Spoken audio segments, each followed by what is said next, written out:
mơ xây thật thun đấy bây ấy bán inbox còn miền ép theo mô du tiệt bong Yes. bán ăn bong đây Boy. ngờ ba tiệt nhỏ kia lấy cứ nhầm đã khó đấy hay có lui đấy chẳng cứ mi là thi môi thế cứ từ lui con chụp bộ mại nhom to lấy ai chỉ cột vùng đây giấy mà từ to chừng từ lục lục mỗi còn đây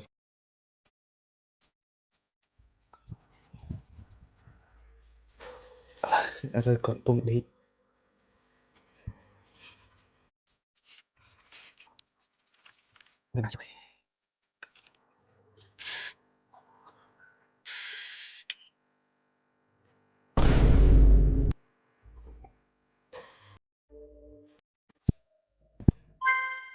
hay là cái cứ ban chuột chơi rồi chung nhưng lư thở vi xong việc đã tha khai 4 ទី15និងទី25 New iPhone 17 Pro Max តែអត់ដឹងធ្វើម៉េចទេគឺសុំទោសពួកម៉ាក់គ្នាអស់ជំរឿហើយដើម្បីបានវីដេអូឲ្យអ្នកនរគ្នាមើលទៀត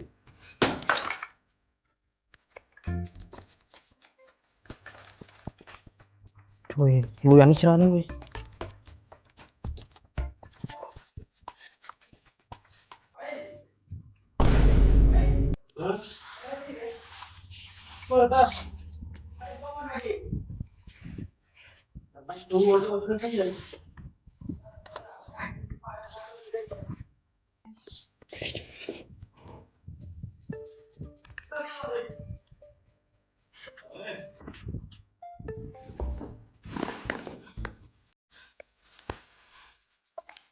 ថតលេងថតលេងថត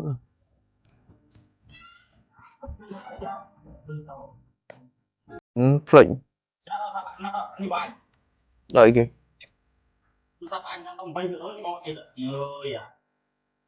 đừng bong nguyên đam mong mình được đừng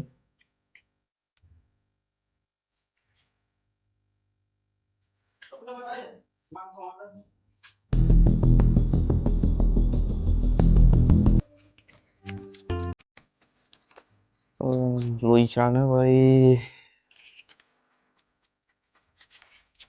mà anh ấy bắt được tên chứ lui về cho anh trôi ngoài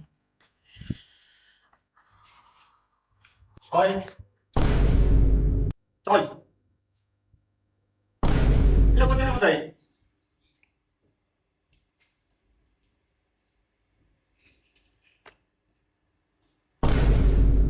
Thoát đi. Mày thoát đi. anh tha này hả tha về lui tinh người ban từ thọt Bà là anh tao mới tin từ sắp. quả lui thọt mới kia dài thọt mà anh là hô đây lui là bộ luôn Vô một thoát này bắt lui anh này. Ôi chơi nhà anh này. Không xong rừng bàn. Xong vô thân của anh. Dạ đi dưới trơn này nha. Ngay đó bên. Chưa có tin từ sắp của anh hả? gặp này u Sao? Anh cái lên. Đâu?